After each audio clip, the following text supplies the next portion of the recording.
ನನ್ನ ವಿಡಿಯೋ ನೋಡ್ತಿರೋ ಎಲ್ಲ ಕರ್ನಾಟಕ ಜನತೆಗೆ ವೆಲ್ಕಮ್ ಟು ಮೈ ಚಾನಲ್. ವ್ಲಾಗ್ನ ಫುಲ್ಲಾಗಿ ನೋಡಿ ಸಪೋರ್ಟ್ ಮಾಡಿ.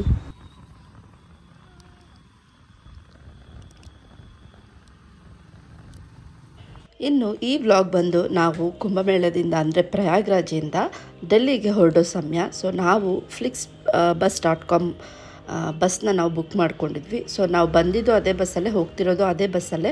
ಬರುವಾಗ ಸ್ಲೀಪರ್ ಕೋಚ್ ಇತ್ತು, ಬಟ್ ಹೋಗಬೇಕಾದ್ರೆ ನಮಗೆ ಸ್ಲೀಪರ್ ಸಿಕ್ಕಿಲ್ಲ. ಸೊ ಸಿಟ್ಟಿಂಗೇ ಸಿಕ್ಕಿರೋ ಕಾರಣ ನಾವು ಅದನ್ನೇ ಬುಕ್ ಮಾಡ್ಕೊಂಡಿದ್ವಿ. ಸ್ವಲ್ಪ ಕಂಜೆಸ್ಟೆಡೇ ಅನ್ನಿಸ್ತು. ಅದಾದಮೇಲೆ ನಾವು ಡೆಲ್ಲಿ ಮೆಟ್ರೋ ಸ್ಟೇಷನ್ಗೆ, ಆನಂದ್ ವಿಹಾರ್ ಸ್ಟಾಪ್ ಅಂತ ಹೇಳಿದ್ನಲ್ಲ, ಅಲ್ಲಿಗೆ ಬಂದು ಅಲ್ಲಿಂದ ನಾವು ಮೆಟ್ರೋ ಟ್ರಾವೆಲ್ ಮಾಡ್ಕೊಂಡ್ವಿ. ಸೊ ಅಲ್ಲಿಂದ ನಮಗೆ ಎಕ್ಸ್ಚೇಂಜ್ ಇರುತ್ತೆ, ನ್ಯೂ ಡೆಲ್ಲಿಗೆ ಹೋಗಿ ಅಲ್ಲಿಂದ ನಾವು ಏರ್ಪೋರ್ಟ್ಗೆ ಹೋಗಬೇಕಾಗುತ್ತೆ. ಸೊ ಆ ಥರ ಎಕ್ಸ್ಚೇಂಜ್ ಮಾಡಿ ನಾವು ಹೋಗಬೇಕಾಗುತ್ತೆ. ಸೊ ಅದನ್ನ ಆಗಲೇ ಪ್ರೀವಿಯಸ್ ವೀಡಿಯೋಸಲ್ಲೆಲ್ಲ ಹೇಳಿದಾಗೆ ಇಲ್ಲಿ ಮೆಟ್ರೋ ಫೆಸಿಲಿಟಿ ತುಂಬ ಚೆನ್ನಾಗಿದೆ. ಯಾಕಂದರೆ ನಾವು ಕಾರಲ್ಲಿ ಬೈಕಲ್ಲಿ ಓಡಾಡೋ ಬದಲು ಸುಮ್ಮನೆ ಗಾಳಿ ಮತ್ತು ಡೆಲ್ಲಿಯಲ್ಲಿ ಪೊಲ್ಯೂಷನ್ ಹೈ ಅಂತಲೇ ಹೇಳ್ತಾರೆ, ಅದನ್ನೆಲ್ಲ ಅವಾಯ್ಡ್ ಮಾಡಲಿಕ್ಕೆ ನೀವು ಮೆಟ್ರೋ ಟ್ರಾವೆಲೇ ಚೂಸ್ ಮಾಡ್ಕೋಬೋದು. ಸೊ ನಾವು ಕೂಡ ಅಂದಾಜಾಗಿ ಒಂದು 3 ಗಂಟೆಗೆ ನಾವು ಏರ್ಪೋರ್ಟ್ಗೆ ತಲುಪ್ಕೊಂಡ್ವಿ. ಸೊ ನಮ್ಮದು ಇದ್ದಿದ್ದು ಟರ್ಮಿನಲ್ 1 ಅಂತ.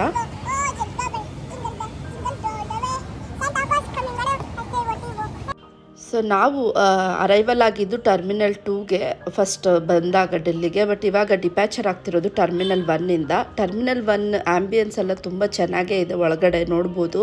ನನಗೆ ಸ್ವಲ್ಪ ಮಾಲ್ ಫೀಲಿಂಗೇ ಅನ್ನಿಸ್ತು. ಲೈಟಿಂಗ್ಸ್ ಆಗಿರ್ಬೋದು ಎಲ್ಲ ತುಂಬ ಚೆನ್ನಾಗೇ ಇತ್ತು. ಮತ್ತು ಇಲ್ಲಿ ನಾವು ಜಸ್ಟ್ ಲೈಟಾಗಿ ಒಂದು ಸ್ನ್ಯಾಕ್ಸ್ ತೊಗೊಳ್ಳೋಣ ಅಂತ ನಾವು ಬರ್ಗರ್ನೇ ಆರ್ಡ್ರ್ ಮಾಡ್ಕೊಂಡ್ವಿ. ಪ್ರೈಸ್ ಕೂಡ ನಾವು ಮಾಲಲ್ಲಿ ಏನು ಪ್ರೈಸ್ ಇರುತ್ತೋ ಅದೇ ಪ್ರೈಸ್ ಇತ್ತು, ಅಷ್ಟು ಏನು ಹೈ ಇರಲಿಲ್ಲ. ಬಟ್ ನಮ್ಮ ಬೆಂಗಳೂರಲ್ಲಿ ತುಂಬ ಹೈ ಆಗಿರುತ್ತೆ ಹೇಳಬೇಕಂದ್ರೆ ಪ್ರೈಸೆಲ್ಲ. ಬಟ್ ಇಲ್ಲಿ ತುಂಬ ಚೆನ್ನಾಗಿದೆ ಫೆಸಿಲಿಟೀಸ್ ಎಲ್ಲ ಅಂತಲೇ ಹೇಳ್ಬೋದು. ನೋಡ್ತಿರ್ಬೋದು ಆ್ಯಂಬಿಯನ್ಸ್ ಎಲ್ಲ ಯಾವ ಥರ ಇದೆ ಅಂತ. ಸೊ ನಾನಂತೂ ಇದಕ್ಕೆ 5 ಔಟ್ ಆಫ್ 4 ರೇಟಿಂಗೇ ಕೊಡ್ತೀನಿ. ನೀವು ಡೆಲ್ಲಿ ಏರ್ಪೋರ್ಟ್ನ ನೋಡಿದರೆ ಯಾವ ಥರ ಇದೆ ನಿಮ್ಮ ಎಕ್ಸ್ಪೀರಿಯನ್ಸ್ ಅಂತ ಕಮೆಂಟ್ ಸೆಕ್ಷನಲ್ಲಿ ತಿಳಿಸಿ.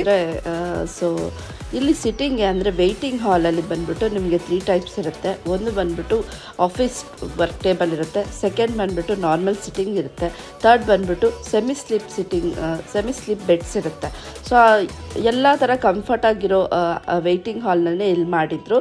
ನನಗದೊಂದು ಸ್ವಲ್ಪ ಅಟ್ರಾಕ್ಟಿವ್ ಆಗೇ ಅನ್ನಿಸ್ತು, ಅದನ್ನು ನಾನು ನಿಮಗೆ ಶೇರ್ ಮಾಡಬೇಕು ಅಂದ್ಕೊಂಡೆ.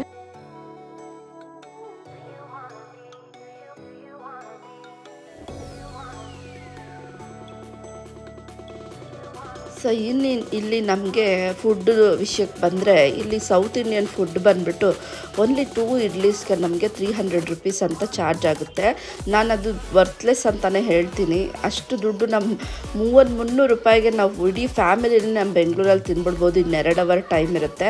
ಇನ್ನು ಲಾಂಜ್ ಎಲ್ಲ ಏರ್ಪೋರ್ಟಲ್ಲಿದೆ, ಬಟ್ ನಾವು ಯಾವುದೇ ರೀತಿ ಅದಕ್ಕೆ ಸ್ಪೆಂಡ್ ಮಾಡೋಕ್ಕೆ ಹೋಗಿಲ್ಲ, ಸುಮ್ಮನೆ ಯಾಕೆ ಅನವಶ್ಯಕವಾಗಿ ಖರ್ಚು ಮಾಡೋದಂತ.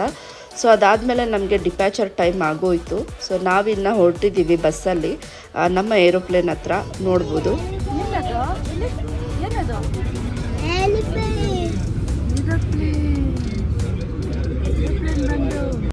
ಸೊ ಸ್ವಲ್ಪ ಕೋಲ್ಡ್ ಇತ್ತು ಹೇಳಬೇಕಂದ್ರೆ. ಇನ್ನು ಫ್ಲೈಟಲ್ಲಿ ಕೂಡ AC ಇದ್ದೇ ಇರುತ್ತಲ್ಲೋ, ತುಂಬ ಕೋಲ್ಡ್ ಆಗಿರುತ್ತೆ. ಅದರಿಂದ ನಾವು ನೈಟಲ್ಲಿ ಜಾಕೆಟ್ಸ್ ಎಲ್ಲ ವೇರ್ ಮಾಡಿಬಿಟ್ವಿ. ಸೊ ಇದು ನಾವು ಆಲ್ರೆಡಿ ಟ್ರಾವೆಲ್ ಮಾಡಿರೋದು ಇಂಡಿಗೋ ಫ್ಲೈಟಲ್ಲಿ. ಸೊ ಫಸ್ಟ್ ನಾವು ಅಲ್ಲಿಂದ ಬಂದಾಗ ಬೆಂಗಳೂರಿಂದ ದೊಡ್ಡ ಫ್ಲೈಟೇ ಇತ್ತು, ಇದು ಸ್ವಲ್ಪ ಚಿಕ್ಕ ಫ್ಲೈಟೇನೆ. ಸೊ ಸೀಟೆಲ್ಲ ಅಷ್ಟು ಕಂಫರ್ಟಾಗಿ ಏನೂ ಇರಲಿಲ್ಲ ವೆನ್ ಕಂಪೇರ್ ಟು ನಾವು ಫಸ್ಟ್ ಬಂದಿದ್ದು. ಸೊ ಇನ್ನು ಇಲ್ಲಿ ನಮಗೆ ಏರ್ ಹೋಯ್ಸ್ಟು ಮಕ್ಕಳನ್ನ ನೋಡಿಬಿಟ್ಟು ಕಾಂಪ್ಲಿಮೆಂಟ್ರಿ ಗಿಫ್ಟ್ ಏನೋ ಕೊಟ್ಟರು.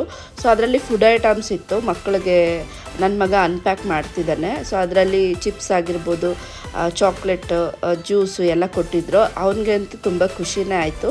ಇದು ಜಸ್ಟ್ ಕಾಂಪ್ಲಿಮೆಂಟ್ರಿ ಮಕ್ಕಳನ್ನ ನೋಡ್ಬಿಟ್ಟು ಕೊಟ್ಟಿದ್ದು. ಅವನಿಗೆ ತುಂಬ ಹ್ಯಾಪಿ ಫೀಲ್ ಆಯಿತು. ಸೊ ಅವನು ಟೇಸ್ಟು ಚೆನ್ನಾಗೇ ಇತ್ತು. ಸೊ ಅವನಂತೂ ತುಂಬ ಖುಷಿಯಾಗಿದ್ದ ಹೇಳಬೇಕಂದ್ರೆ. ಸೊ ನಾನಲ್ಲಿ ಕಾಫಿ ಮತ್ತು ಸ್ಯಾಂಡ್ವಿಚ್ ತೊಗೊಂಡ್ವಿ. 100 ರೂಪೀಸ್ ವರ್ತಾಗೇ ಇತ್ತು.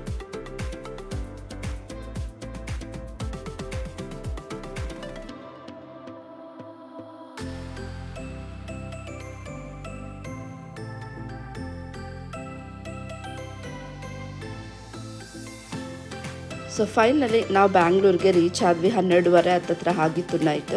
ಸೊ ಇನ್ನು ನಾವು ನಮ್ಮ ಬೆಂಗಳೂರನ್ನ ಬಿಟ್ಟು ಹೋಗಿದ್ದೆ ಅಂದರೆ ತವರ ಮನೆ ಬಿಟ್ಟು ಹೋದಂಗೆ ಫೀಲಿಂಗ್ ಇರುತ್ತೆ. ಅಲ್ಲಿನ ಫುಡ್ ಆಗಿರ್ಬೋದು ಎಲ್ಲದಕ್ಕೂ ನಮ್ಮ ಬೆಂಗಳೂರೇ ಬೆಸ್ಟ್ ಅಂತ ಹೇಳ್ಬೋದು. ಹೌದು ಅಂತಿದ್ರೆ ಕಮೆಂಟ್ ಮಾಡಿ, ಕಮೆಂಟ್ ಸೆಕ್ಷನಲ್ಲಿ ತಿಳಿಸಿ. ಸೊ ನಾವು ಇನ್ನು ಈ ಒಂದು ಕುಂಭಮೇಳನ ಮುಗಿಸ್ಕೊಂಡು ತುಂಬ ಪಾಸಿಟಿವ್ ಎನರ್ಜಿಯಿಂದ ಪಾಸಿಟಿವ್ ಬ್ಲೆಸ್ಸಿಂಗ್ಸಿಂದ ಕಂಪ್ಲೀಟ್ ಮಾಡ್ಕೊಂಡ್ವಿ.